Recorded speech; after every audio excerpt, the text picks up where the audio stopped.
I still remember the day my daughter stopped talking to me. She was only 13, but the silence she left behind felt like an entire house collapsing. One night she screamed that she hated me, slammed her bedroom door, and after that nothing. No words, no eye contact, not even a muttered "good morning." And when her mother eventually got full custody after the divorce, she vanished from my daily life completely. For years I tried. Birthday cards that came back unopened. Emails that bounced. Text messages that were left unread. I even drove past her school once, just to catch a glimpse of her leaving with her friends. She looked taller, more like her mother, with that same sharp jawline and determined walk.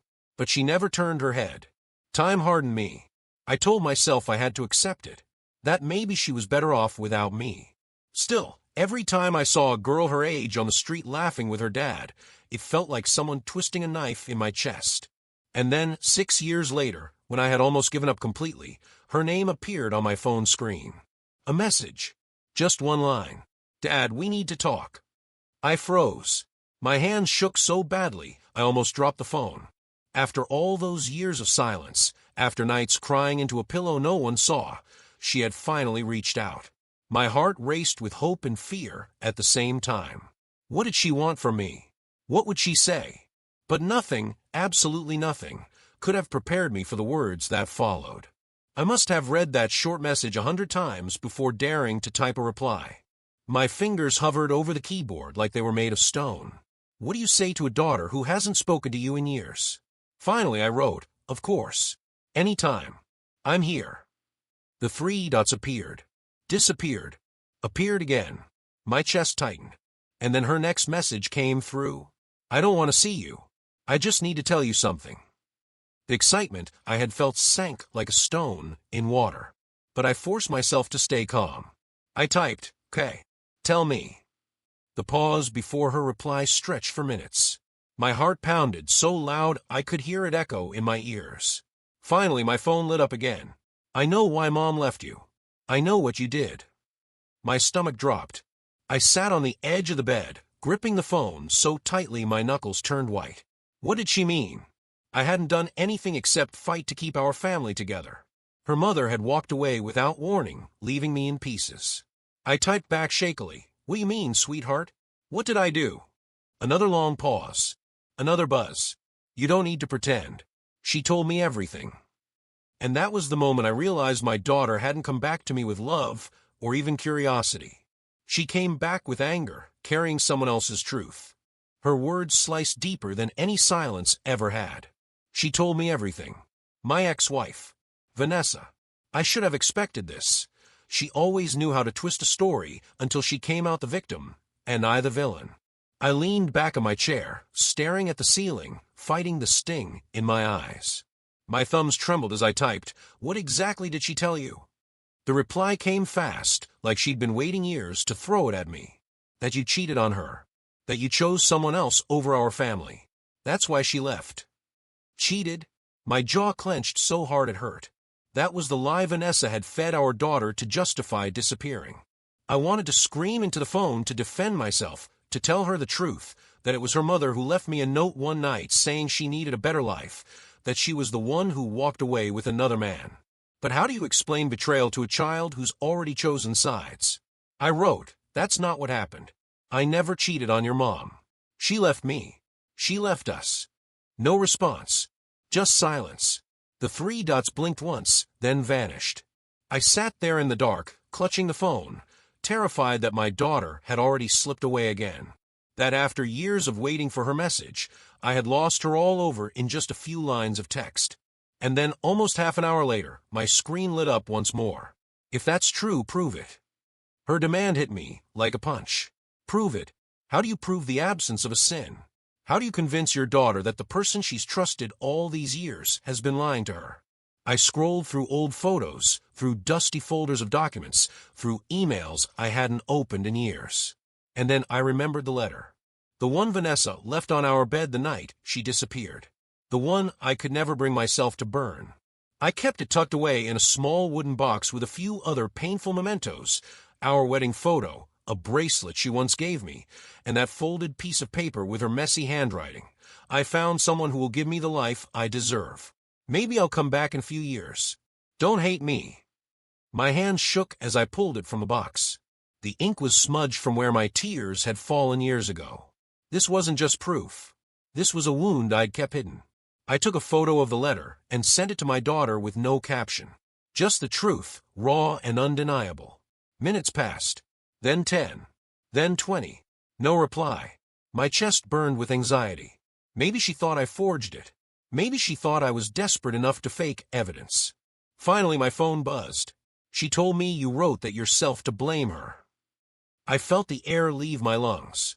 It didn't matter what proof I gave. Vanessa had poisoned her against me so deeply that even her own handwriting wasn't enough. And then came the last message of the night. I don't know who to believe, but I need to decide soon. Soon? Decide what? My pulse quickened. What decision was my daughter about to make? I barely slept that night. Her last words, "I need to decide soon," kept echoing in my head. Decide what? Whether to cut me off forever. Whether to let me back in. I stared at the ceiling until dawn, imagining every possible outcome, each one worse than the last. By morning, I couldn't take it anymore. I texted her, "Decide what, sweetheart? Please talk to me." No reply. Hours dragged by. I checked my phone every 2 minutes, convinced I'd missed the buzz. Around noon, finally, her message came. "Mom says I should choose who to live with. Her or you." I froze. My chest tightened like a vice. After all these years, suddenly my daughter was being forced to choose between us. My hands were clammy as I typed back, "Where are you now?" She replied instantly, "Still with her. But I don't trust her anymore. She said some things that don't add up." My heart pounded with cautious hope. For the first time in years, my daughter was doubting her mother's version. "Then let's meet," I wrote. "You don't have to decide anything right now. Just let me see you. Please." There was a long pause. I stared at the screen, praying. Then her message appeared. "Tomorrow. At the park near the library. Noon. Don't be late." I sat there frozen, phone clutched in my hand. After years of silence, years of wondering if I'd ever get another chance tomorrow, I would see my daughter again. But I had no idea that what she planned to tell me in person would break me more than the silence ever had. The next morning, I arrived at the park an hour early. I paced along the path, my palms sweating despite the cool breeze. Every time I saw a teenager in the distance, my heart skipped, only to sink when it wasn't her. At exactly noon, I saw her. My little girl, only she wasn't little anymore. She was taller, her hair dyed a deep shade of auburn, dressed in black jeans and a hoodie too big for her frame. She walked toward me slowly, her arms crossed like a shield. "Hi," I whispered when she finally stopped a few feet away. She nodded but didn't smile. Her eyes were sharp, cautious, like she was meeting a stranger. In a way, she was. For a moment, we just stood there. Then she pulled out her phone and opened a photo. She held it up for me to see. It was Vanessa, my ex, smiling on a beach with a man I didn't recognize. His arm around her, both of them holding cocktails. The date on the picture was from the very same month she'd left us. "She told me this was after you cheated," my daughter said, her voice shaking. "But now I know she was already with him." The ground seemed to shift beneath me. Proof. Finally, proof that I wasn't the one who betrayed our family. But before I could speak, my daughter's eyes filled with tears. "I spent years hating you for nothing," she whispered. "Years, Dad. And now I don't even know who I am anymore." Her voice cracked, and in that instant I realized the truth. Vanessa hadn't just left me. She had taken my daughter's childhood with her lies. Her tears broke something inside me. I wanted to pull her into my arms, to tell her none of this was her fault, but I didn't dare move too fast. She kept her distance, clutching her phone like it was the only thing holding her together. "I should have known," she whispered, her voice trembling.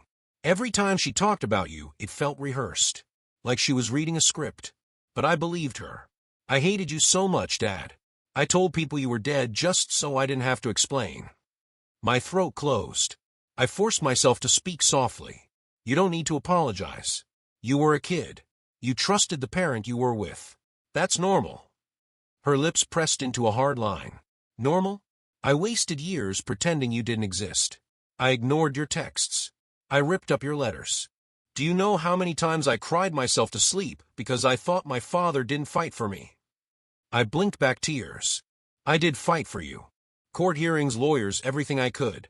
But she always found a way to twist the story. I never stopped fighting, never. She looked at me for the first time, then really looked. Her eyes searched mine like she was testing if the truth lived there. After what felt like forever, she whispered, I don't know if I can forgive her, or myself. I took a careful step closer. You don't have to decide that today. All I want is a chance to know you again. To be your dad, in whatever way you'll let me. For the first time in 6 years, my daughter's face softened. Just slightly. But then she said something that froze my blood. She's not going to let this go, Dad. Mom already knows I came to meet you. The moment those words left her mouth, a cold wave ran through me. She knows. Of course Vanessa knew. Control was her specialty. If our daughter had defied her once, she'd make sure it never happened again. What did she say? I asked carefully. My daughter's jaw tightened. That I'm ungrateful. That I don't understand what she sacrificed for me. She said if I ever see you again, she'll cut me off completely. I felt my fists clench. She can't control you forever. You're old enough to make your own choices. Her voice cracked. But she's all I've had for years, Dad. My school, my friends, everything. She's tied to all of it. If she turns her back on me, I lose everything I know. I stepped closer, lowering my voice. Then let me be your safe place. If she throws you out, my door is always open. No conditions. No questions. Just home. For the first time, she wavered. Her arms loosened, her eyes softened with something like longing. You really mean that? More than anything, I whispered. We stood there in silence, just the rustling of the trees between us. And then suddenly, her phone buzzed in her hand. She glanced down at the screen, and her face went pale. It's her, she muttered. Her thumb hovered over the screen, torn between answering and tossing the phone into the grass. Do you want me to go? I asked. She shook her head quickly, biting her lip. No. But if I don't answer, she'll come here. Her voice was trembling now, and I knew this moment, the choice between fear and freedom, was going to define everything. Her thumb hovered over the call for a beat too long. Then she pressed it and answered with a single word, sharp like a knife. Hello. I heard a soft, practiced voice on the other end, Vanessa's. It was that same honeyed tone she used when she wanted pity or an ally. Hello, darling, she cooed into the phone as if we were sharing a private joke. Who are you talking to? My daughter's face went white. She swallowed and forced a laugh that didn't reach her eyes. No one. Just, she cut it off and looked at me. Panic and defiance tangled together. She's outside. She's coming over. I turned toward the park entrance before I saw her. Vanessa walked up the path like she owned the place. Perfect hair, designer coat, a smile that said she'd rehearsed this moment a dozen ways. She carried herself as if she'd returned from a vacation, not from the life she'd abandoned. When she got close, she didn't hurry. She didn't need to. I felt my daughter shrink beside me. Hello, Vanessa said, eyes flicking between us. I didn't realize we were having a family reunion. The tone was light, but there was steel underneath it. My daughter gripped my sleeve. Mom, she started the word fragile. Vanessa's smile sharpened. You coming home, baby? Her voice slid from sweetness to command so smoothly it made my skin crawl. You've been spending time with him? Is that what this is? My daughter's jaw trembled. She looked at me, then away, then down at her hands. He showed me something, Mom. He says. Vanessa cut her off with a laugh that would have been funny if it hadn't been so cold. He says, Sweetheart, you don't listen to him. Do you know why I left? Do you know why I had to get out? She leaned in as if sharing a secret meant to horrify me. Because your father, her eyes fixed on me. He was violent. He hit me. He hit you. He hit us. The world narrowed to one sharp point. The word violent landed like an explosion. My throat closed. I stared at Vanessa as if a stranger had taken her place. The idea was grotesque. The truth was the opposite. She left us. She lied to cover her choices.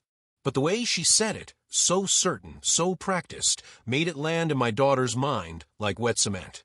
My daughter's face crumpled. Dad, did you? Her voice was a broken thing, fragile and small. My heart hammered in my ears.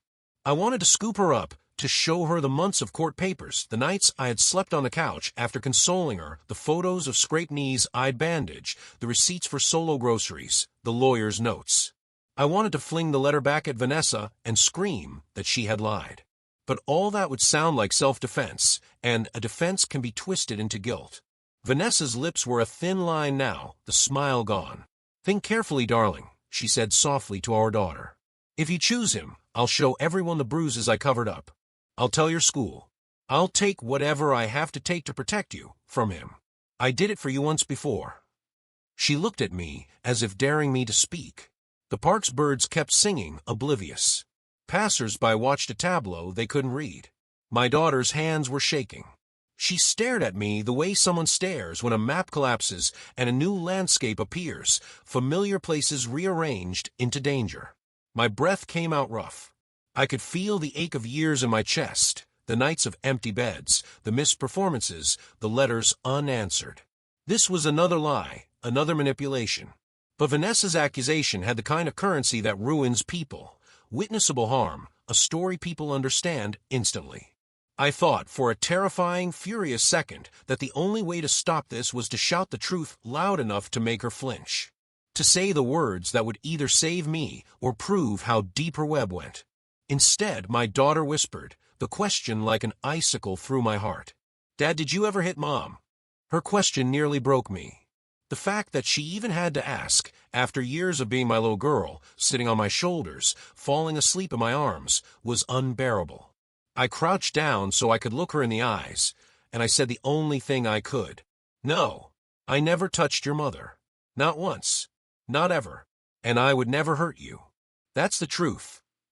Vanessa's face twisted into a sneer. Of course he'd say that. Abusers always deny it. She reached for our daughter's arm, but my daughter stepped back, her eyes locked on mine, searching. "Mom," she whispered, her voice trembling, "if that's true, then where are the bruises? Where's the proof?" For once, Vanessa had no rehearsed answer. She blinked, faltered, then forced a bitter laugh. "You're too young to understand." But my daughter straightened her shoulders. "I understand enough. You lied about the cheating. You lied about him abandoning us. And now this." She shook her head, tears streaming down her face. "I don't know what you're trying to protect me from, but I know who's been trying to destroy me." The silence that followed was heavier than any scream. Vanessa's mask slipped, just for a second, and I saw the raw anger beneath it. Then, without another word, she turned and walked away, her heels clicking sharply against the pavement until she vanished. My daughter looked at me, broken and scared, but also freer than I'd seen her in years. I opened my arms, not sure if she'd come. But she did, hesitant at first, then all at once, collapsing into me like the little girl I'd lost. As I held her, I realized something. The silence that had haunted me all those years was finally over. The truth wasn't just spoken, it was seen. And though our road ahead would be long and painful, for the first time, it felt like we could walk it together.